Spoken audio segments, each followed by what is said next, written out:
Hello friends, and welcome back to the Adventures of Al McMullen. So what's old Al up to today? Well, today we're going to be building this octagonal picnic table that seats forward. I've been needing a seating place and dining area on my deck, and you know, when you look at the prices of all the patio sets and stuff like that on different places, you see that they're very, very expensive. So I've always been one that likes to build stuff with their hands. So I found this plan for an octagonal picnic table that would just fit perfect in my deck area out where I grill. So this is what I'm going to be doing today. In this video, I'm going to kind of show you how I went about building this table and give you a cost of what the table cost, just in case you might want to decide to build something like this. So stick with us and we'll get right to the video. Okay, first thing we're going to need is a material list. You're going to need 8 2x4 by 8s, 3 2x6 by 8s, and 1 2x10 by 8. Okay, next is a list of our pieces that we need to saw that make up the table. This first starting out with what we're going to cut are 2x4s. We need long seat supports, a quantity of 2 at 64 inches with a 15-degree angle on both ends. Next, we need short seat supports, quantity of 4, 31¼ inches long with 15-degree angle on one end. Our table legs is a quantity of 4 at 45 inches long with a 20-degree angle on both ends. Our tabletop frames a quantity of 4 at 18 inches long, 45-degree angles on both ends. Our table leg foot supports is a quantity of 8, 12½ inches long with a 20-degree angle cut at each end. Our foot supports is a quantity of 4, 35 inches long, 45-degree angle on both ends. And there's an added cut to these that I'll show you later. And then our Octagon tabletop frame is a quantity of 8, 14 7/8 inches long, 22½ degree angle on both ends. Next is our 2x6 for our tabletop boards. We need 3 cut at 40 inches. We need 2 cut at 36. We need 2 cut at 26 inches. Then our 2x10 seats, we need 4 of those cut at 16 inches. Okay, this is the top frame for the tabletop, and we put the legs on it. Notice I put these on the legs also, the short pieces that I cut. Put them on each side of the leg. And then we attach the leg to the framework. So I screw these to a tabletop, or I did it to my deck floor right here. And then we square these up as we add the legs to them right here. So then we put a screw in right here and one right here to tie all that together. You can use a framing square around these to make sure you get this square. So when you do that, we're going to flip it over. Okay, here's the extra angle cut that we have on these 35-inch pieces. So what I'm going to do, take my square, mark 2 inches, and then just slide it down on that 45 there and make me a mark that way. So what we're going to do, we're going to set our miter on our skill saw to a 20-degree angle, and we're going to cut that off that way right there. We'll do the same thing on that end, and I'll show you what it looks like when we get it cut. Alright, this is what it looks like. We got a 45-degree here, 20-degree here to go with this slope right here. What we're going to do, we're going to put these all around and it'll square the legs up as we go. So I'll go finish cutting these and get them attached, and I'll show you what I'm talking about.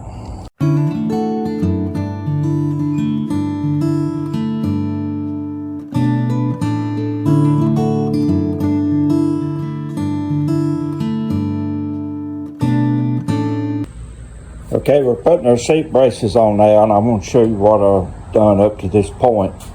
I go right here and measure down 13 1/4, and I make me a mark. I do that on all legs, but on these long legs, we measure down 17 also, 13 1/4 to here and 17 to here. And then I screw these temporary blocks in to have a support to set these. So I did this side first, and I pull it up to this mark right here on each side, make sure we got the same distance from here to here on each side, and then pull it up to that 13 1/4 mark, sock a screw in it. I do the same on the other side, and then I take the same block I had over there and I put it on the 17" mark down here and over here. And then I take my framing square and I make sure that is square right there. Same on this side. So then I go over here and I shoot. That's before I put this piece on. I shoot 2 screws in each leg, and then I bring them up to this 13 1/4 mark and put a screw in both sides. So then when it comes to putting this side on, the other side, I got my temporary blocks down there to hold this in place. And I square it off on the ends to make sure I'm in the right place. Then I take my framing square again and I just make me a mark on that board right there and that board. Now I know where these boards go on that side. So what we're going to do, we're going to take this back off and we're going to put these 2 boards on so I can get a good screw in them rather than having to try to toenail a screw in on these on that side. So that's where we're at right now. So now I just took that board, this board off and dropped it down and laid everything on this. Then I'm going to go in right here, line that up and screw these in place. Then I'll pick the whole assembly up and put it on these boards here and finish it out. All right, there we have it. We have all of our seat braces in place.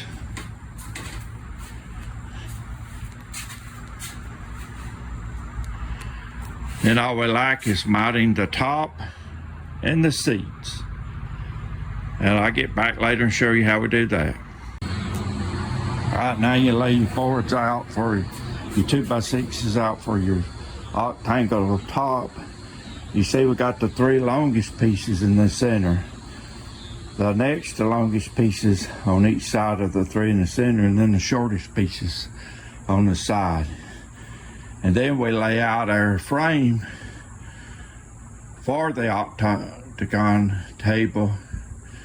Then we take a pencil and mark the outer edge of the frame, and that's how we'll cut the boards for the top.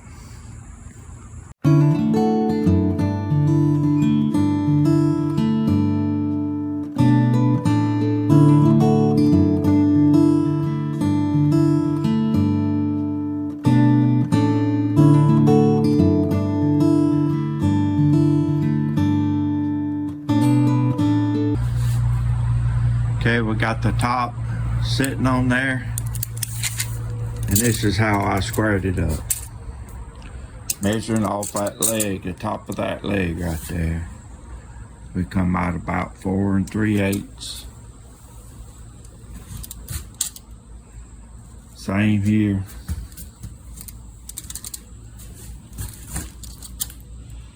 Same here. And same here. Now it don't have to be exact. We just want to get it close, as close to center as we can. So now the top is ready to screw down. So what we're gonna do, we're gonna take some 3.5 inch screws and screw the top down from the bottom to all these frame pieces under here. Then our top will be secure.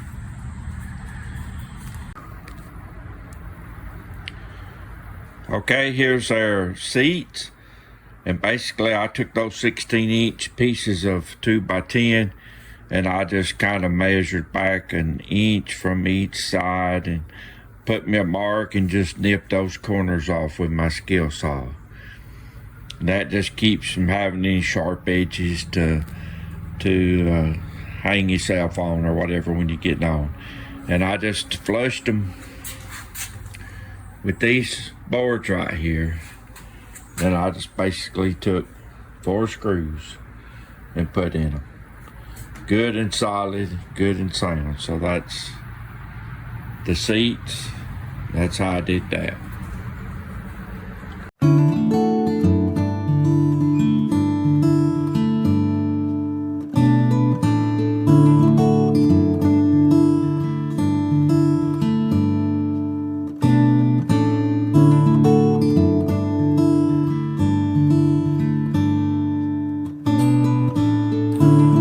Well, that's my project for today. That's what old Al's been up to. And I have to say, I really like this table. It just works out perfect on my deck. It's just exactly what I wanted, and it's relatively inexpensive to build. As far as the materials go, just the lumber was like right at $100. And then about $30 for the screws. So basically about $130, and you've got yourself a table with just a little bit of effort and a little bit of your time. Now you also notice, and this is a tip that I'm going to give you, when I was assembling a lot of the parts, I already had them painted. Actually what I did is put a stain on these. I didn't want to paint it. I just wanted to be able to still see the grain of the wood, so I just put a colored stain on it. But if you paint those pieces before you assemble it, it just makes it a whole lot easier to paint, because there's so many crevices and cracks and stuff to get behind when you're trying to paint. It's just better to do it ahead of time. Once you cut out all the pieces, just lay them out on a sawhorse and just paint each side. Let it dry good before you continue with the assembly, and that'll make it a whole lot easier for you. Now, some of you might be thinking, well, I don't have the tools to build a table like this because of all the miter cuts and all the angles and that kind of thing. Well, all I have is a drill and a skill saw and a framing square or a speed square. So basically that's all you need. These angles don't have to be exactly just perfect. You can get them close enough using a skill saw and a speed square if you just take your time, double check your measurements, and just take your time and cut them out. It's not really all that complicated. So I really like this table, as I said, and I hope maybe this video will encourage you to go out and build you something like this if it's what you want. And I hope this video kind of give you some instructions on how to do it. If you have any questions about the build, just comment in the comment section. I'll be glad to answer any questions you have, or any concerns you have. So with that being said, I'd like to say God bless each and every one of you. And until next time, we'll see what old Al's up to then. So see you later.